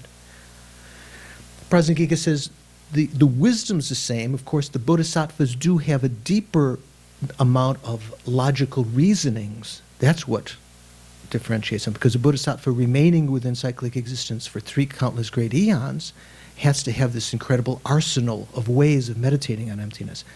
The main thing that differentiates the Mahayana and Hinayana is the wisdom, is the method of, they have, in addition to renunciation, they have bodhicitta, which the Hinayana arhats do not have. Hinayana arhats have, or Hinayana practitioners on the Shravaka path, Pratika Buddha path, until arhatship and beyond, do they have bodhicitta, Dorji? Pratika Buddha? Yeah, Eric wants to turn the camera on you. Ah, okay. You spaced out. Okay, you'll turn the camera on yourself? Okay. Okay. Do the Hinayana, let's say the Shravaka practitioners on the path of accumulation, preparation, seeing, meditation, no more learning, and, as they become arhats, do they have bodhicitta? I'm not sure, but I don't think so. Oh, at least you got to see your beautiful face. You're not sure. You're not sure that you're not sure that you don't know, or what do we say? I'm sure that I don't know. You're sure that you don't know, but I thought you said you weren't sure. I might know. Venerable Rita, can you put a closure on this? Do the Hinayana practitioners have bodhicitta? No. They don't have probably even an inkling of bodhicitta. I mean, they might have heard about it, and they might even admire the bodhisattvas. In some of the Mahayana sutras, the Hinayana Shravakas are talking about, their similitude of being like bodhisattvas, but they're not really bodhisattvas because they don't have this mind. The mind of bodhicitta, along with the wisdom of emptiness, has the capacity to eliminate the subtle obstructions to omniscience. The wisdom of emptiness alone, with renunciation, has only the capacity to eliminate what? Obstructions to omniscience? No. We'd say the subtle obstructions to omniscience are, we saw shedip. What's the other one's called? Nyondip, or obstructions to liberation also, right? So the wisdom alone with renunciation has the capacity to eliminate all the afflictions from our mind, the so-called delusions, ignorance and attachment, all completely gone, along with their seeds, so they'll never rise again. It's not possible when one attains arhatship that one can fall from that. From a Prasangika point of view, such a situation is impossible if one attains arhatship. One will not fall from that. One has passed beyond sorrow, which is the Tibetan etymology of the word nirvana, or the Sanskrit, from the Sanskrit sutras that the Tibetans embrace. That's the etymology of nirvana, passing the state passed beyond sorrow. So completely ceased of the Four Noble Truths, there's true cessation. But they haven't achieved total omniscience. They've only achieved elimination of the obstructions to liberation, right? Or also called the afflicted obstructions. Still in their mind streams are these subtle stains, like the smell of the camphor in the woolen, you keep your woolens, right? Or who keeps garlic in a box? That's not a good example. What else do people have? Perfume, like in your maybe in your sock drawer. Durian, okay, that's an extreme example. It's a fruit in Asia that the new esplanade in Singapore looks like a big durian. She hasn't seen it yet. She'll love that. So say for instance in your shirts or something you keep a little bag of what's it called, lavender, in lavender flowers in a little bag. Do you ever do that? Leave a fragrance, some sachet of some kind. So even when you take out that bag, say it's sat in the drawer for many, many, many, many weeks, maybe a couple of years, and you take it out, still, even though there's not one little, you vacuum in there, you get all of that out, still, maybe that odor, that fragrance has permeated the wood, so it can't, it's like a stain, even though you've gotten out the smell. So once the delusions are eliminated from the mind through meditating on emptiness, it's in the Hinayana path, there can still be, even the delusions and their seeds, the sabon we say, so that those things will never rise again, even though theirs eliminated, there's still a stain in the mind that is the result of them having been present in the mind for beginningless time. And that is one of that's what we might call the obstructions to omniscience. There are other kinds of obstructions to omniscience, but so the Hinayana Arhats are not able to eliminate that stain from the mind. And that stain of mind has various manifestations, those stains of mind. For instance, the inability to see the two levels of truth simultaneously as the Buddha can. To know all phenomena simultaneously, not just the two levels of truth, but even all conventional phenomena, with one instant of mind knowing all phenomena, as in the Hinayana, not even, usually in the Hinayana scriptures, they won't even accept the Buddha can do that, omniscient mind. They don't believe that Buddha's omniscient mind has that capacity. To know the subtle qualities of the Buddha's mind and so forth, to spontaneously work for sentient beings. All those are qualities of the Buddha's mind that are obscured by this subtle obstruction to omniscience. The only way to get rid of that from the mind is by the cooperative meditation with emptiness still, but now with the added factor of bodhicitta, which the bodhisattvas had from the beginning of the path. Meditating with an altruistic intention. The reason you're meditating is not, remember the song, we got to get out of this, I got to get out of this place? Or is it we got to get out of this place? That's more Mahayana. Sort of the Hinayana version is, I got to get out of this place. Sort of like, I've got to get out of samsara. Mahayana version, maybe they were the Mahayanas, yeah? We've got to get out of this place if it's the last thing we ever do. So that's kind of the Mahayana point of view. So with that particular motivation, not working for one's own welfare alone, but for the welfare of all sentient beings, still working for one's own conventional welfare, because without yourself becoming Buddha, you can't help others, still having the aim of attaining enlightenment for the welfare of sentient beings. When I was in Tokyo recently, I mentioned this verse. I probably mentioned to you before, the definition of bodhicitta. Do you remember in the Abhisamayalankara? Did anyone memorize? Semke pani shendon chir, yangdak zukbe jangchub de. Mind generation, which is the name in the Prajnaparamita for conventional bodhicitta, generation of the mind to enlightenment. You know this verse, Venerable? From Semke pani, so ni just means is. Semke pa means the mind generation is to wish, de, the last word, for complete, perfect enlightenment for the welfare, the dön, or the dan, of others. So there's two factors. It's not just to wish total enlightenment, that's not bodhicitta.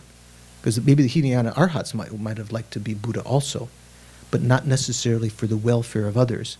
So that kind of presupposes that the mind has been trained in compassion, not just in ordinary compassion that the Hinayana Arhats have, or the Hinayana hearers and solitary realizers along the path, they have compassion. They even have what they call great compassion, but not what the Mahayana calls great compassion. They say, your great compassion is not real great compassion.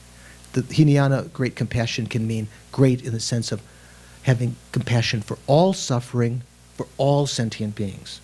gosh, I wish they didn't have it. You know, but leaving it there, not thinking, I will get rid of it. Mahayana great compassion means taking the responsibility. That's really great compassion, taking the responsibility yourself when you see something happening, for you to, even if it hurts yourself, wanting to alleviate the suffering of others. So, from the highest school Prasangika point of view, the Hinayana and the Mahayana are not differentiated by their wisdom. They both realize the emptiness of all phenomena. They are differentiated by the method. Hinayana, main method, is renunciation, spontaneous renunciation. I want to get out of this place. Mahayana, bodhicitta, we got to get out of this place. I've got to attain enlightenment for the sake of all sentient beings. Does that help? Does that answer your question? Just Okay. a little peek. That was good. Okay. That answered part. Okay. But I needed guess- that? You have to say? No. Thank you, I needed that. Thank you, I needed that. The other part is, like Venerable Kirti Senchip Rinpoche talks about how we need to work on method and wisdom at the same time. Mhm. And yet I still have this idea that generosity, ethics, patience, effort lead to wisdom. So I'm still having this confusion around, they go They go simultaneously, hand in hand. Yeah. Yeah. That's right. But Do it then again. the Do it again. wisdom- Do it again. They- That's right. No, I went like this. Oh yeah, no. But here, hand in hand. Hand in hand. Hand in hand. So you have to practice, on the Bodhisattva path. Didn't we talk about this the other day? I was talking about it in Tokyo maybe. We have to practice the method side. Let's say generosity, the first of the 6 perfections, perfection of charity or generosity. When we practice that, the real perfection of generosity takes place when it's conjoined also with a wisdom that understands emptiness, the emptiness of the 3 spheres, the agent of the action. Let's say myself as the agent of charity or generosity. I am empty of true existence. The recipient of the charity is empty of true existence. The action of generosity is empty of true existence. Understanding that is a way to practice the union of the perfection of wisdom with the perfection of charity. Usually when we talk about the perfection of charity, the special practice of perfection of charity only takes place on the first bhumi. Where's the first bhumi? Path of accumulation? Meditation, first bhumi. Path of seeing, right? As soon as you realize emptiness, you're on the first bhumi. Okay? There can be part of the path of meditation on the first bhumi, perhaps. Usually, as soon as you start to attain the antidotes to the according to different tenets, there might be. According to Svatantrika, they have a different scheme in trying to divide up the bhumis according to different, like 9 levels of things to be eliminated. The gross, the medium, and the small, and each of those divided into gross, medium, and small. So the gross of the gross, the medium of the gross, the small of the gross. So they have 9 levels that have to be divided over on the path of meditation. So they divide up the bhumis a little bit arbitrarily from Prasangika point of view. But let's say the first bhumi, you have to, on the first bhumi, you've realized emptiness. So it's said that on the first bhumi you have a special practice of the perfection of charity.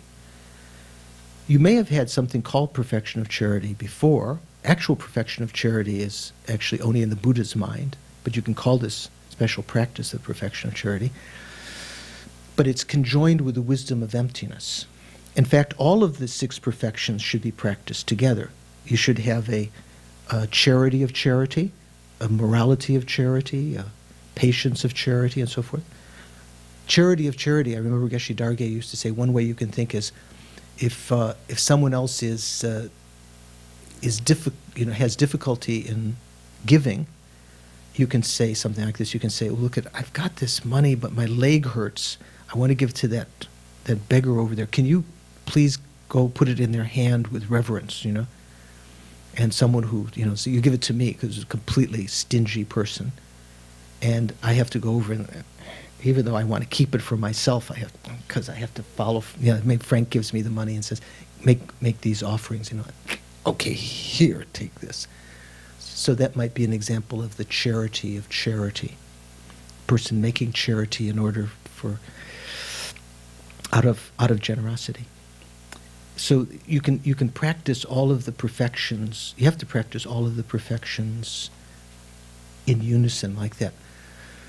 So when Kirti Sanchar Rinpoche says we have to find a way of unifying, that also in Tantra there's a more subtle way of unifying the method and wisdom. Always in the Mahayana, we try to get to the end state, like the Buddha state is when method and wisdom are totally unified, when you have simultaneous perception of the two levels of truth, conventional truth and ultimate truth. So that would mean like a unification of method and wisdom.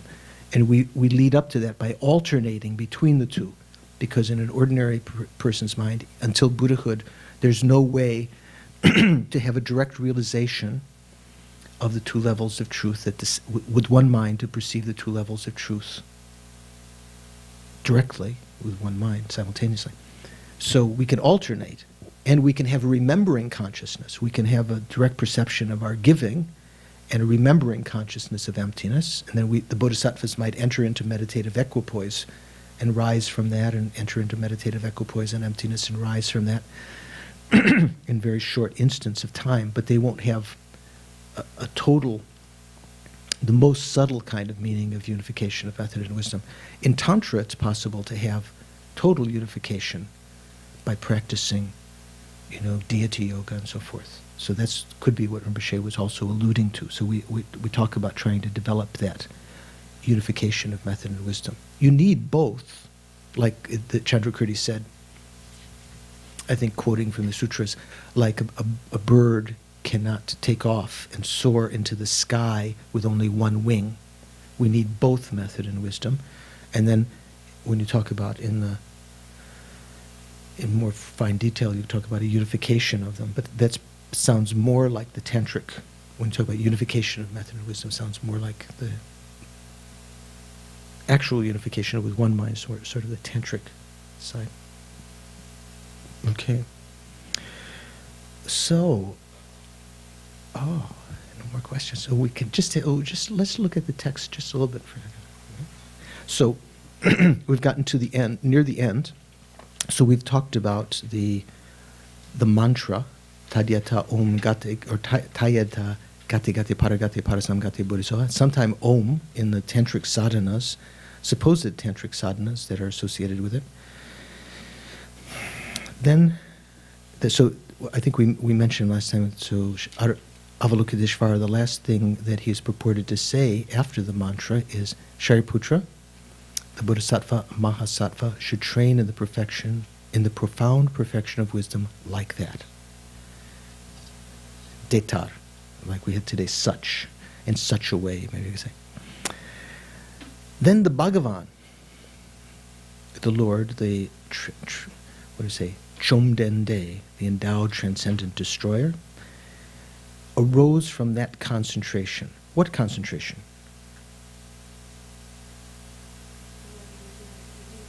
Do you know?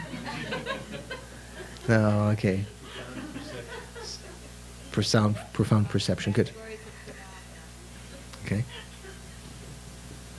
So the Buddha was silent all this time, right? But still we said that this is still considered a sutra, still considered to be the Buddha's words because it was inspired by Buddha's presence, because it's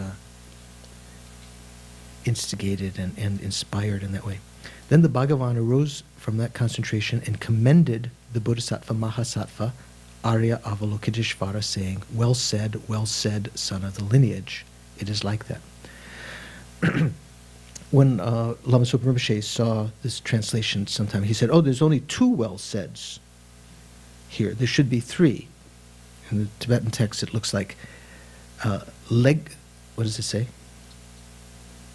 The Bhagavan saying, well said. Here, what I've translated as one of what looks like to the Tibetans as well said, is said, commended the Bodhisattva. So in Tibetan and in Sanskrit, there's a word that has sort of like the word, that the phrase well said in it, but it's saying well said. So that's, in English, we would put that as commended, you know. So it's not as though the Buddha said, well said 3 times. Not that it makes much difference. We're worried where they said 1, 2, or 3 times. You say, whoa, this is ridiculous. We're arguing about how many times the Buddha said well said. But just sometimes you might see, some translations might say well said 3 times, but it's one of the well saids has a verb along with it, which is implying that that's, you know, when you're saying a commendation, when you're commending someone, you're saying this kind of well saying. Can you say? Can I say that? Well saying, commending. Well said, well said. Yeah, that he had spoken well. Well said, well said. But yeah, so he's spoken well. So that's, here we're translating as commended. He commended the Bodhisattva, Mahasattva, Arya Avalokiteshvara, saying, you know what the Sanskrit is?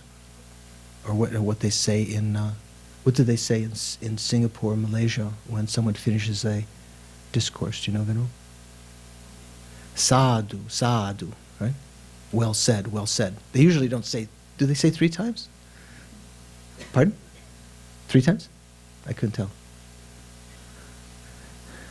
3. Okay.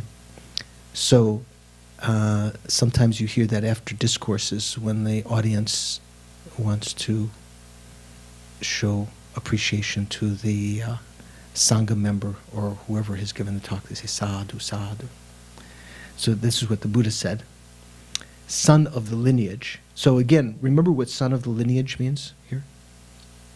What does son of the lineage mean? Theo, I haven't called on you tonight. You're sort of made yourself invisible there very, very cleverly. What does son of the lineage mean in this context? The conqueror, child of the conqueror. Son of the lineage. Does that mean he's a bodhisattva or she's a bodhisattva?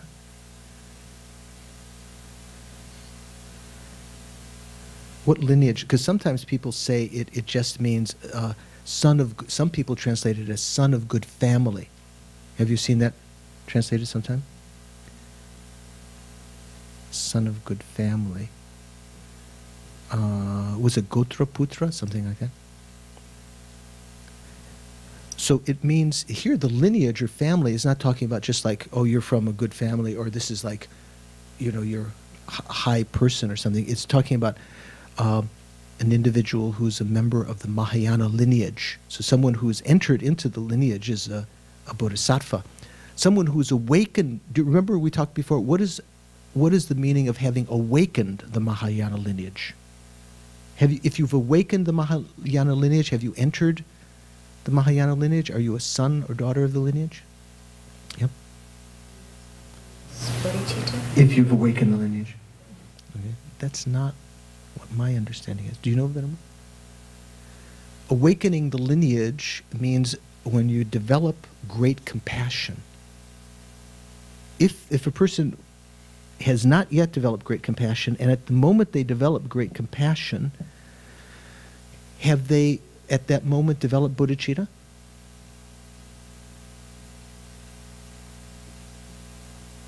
If you have great compassion, you have bodhicitta at that moment?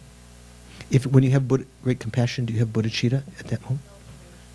There's no pervasion. So I said, let's say the first newly generating great compassion for the first time, you could say there is a pervasion. They don't have bodhicitta because it has to be, that's one of the causes of bodhicitta. Like in the causes and results of bodhicitta, great compassion is a cause of what laksam, what do we call exceptional thought or universal motivation, universal intention, and then bodhicitta can arise from that.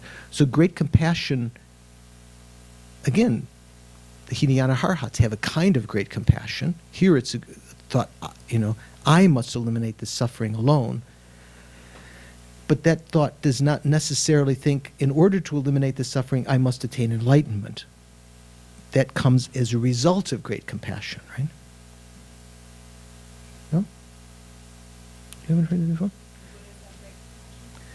Do Buddhists have great compassion? Buddhists have great compassion, I believe.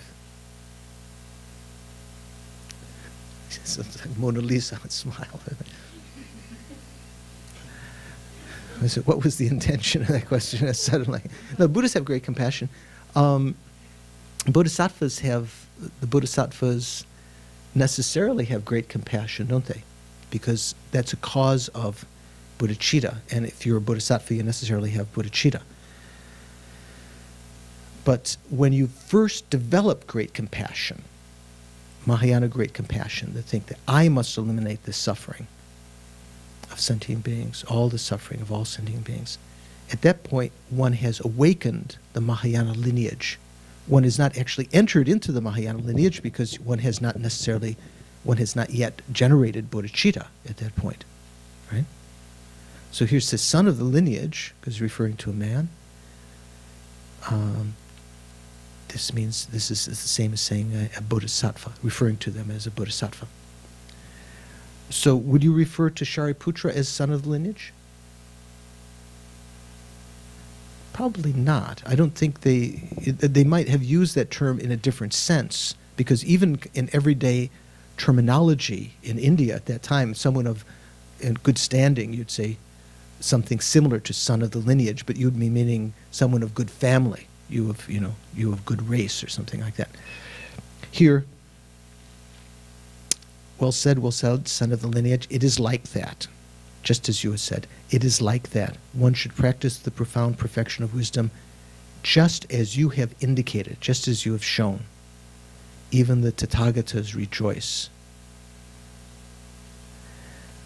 So let's end here and dedicate our merit.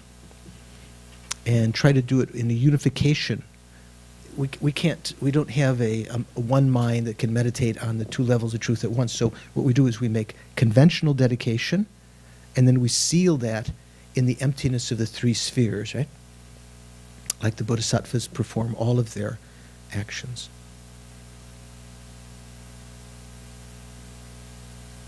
So think of the merits that you've created. Even though you already have an intimation of emptiness, you're not necessarily calling that to mind right yet, thinking, may these merits, which will ripen within cyclic existence and something pleasurable that I've created upon my own continuum, may they ripen in such a way that they don't bring a result just once. If you dedicate it to something further along the path, that can also have an exhaustion. So you try to dedicated to the greatest goal, our own enlightenment for the welfare of sentient beings, or let's say the ultimate happiness of all sentient beings.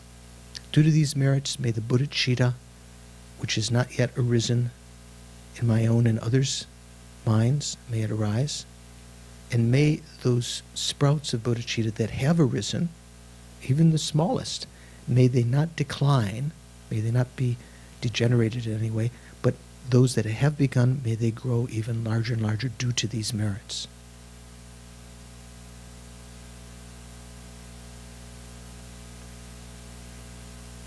And although there's another verse similar to this for the wisdom, you can think this bodhicitta, you can think, may the two bodhicittas, conventional bodhicitta, the ultimate bodhicitta.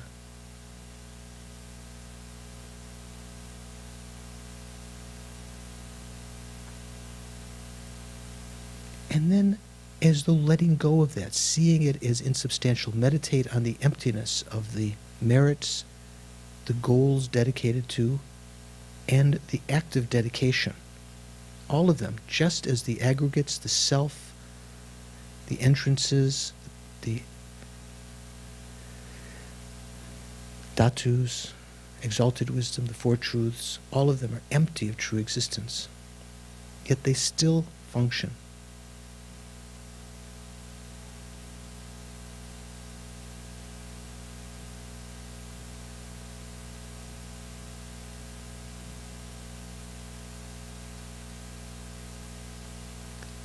So if you meditate on the emptiness of the three things, the self, the object dedicated to, the goals dedicated to, and the act of dedication, this covers those elements involved in the act of dedication, so that the act of dedication is sealed in emptiness.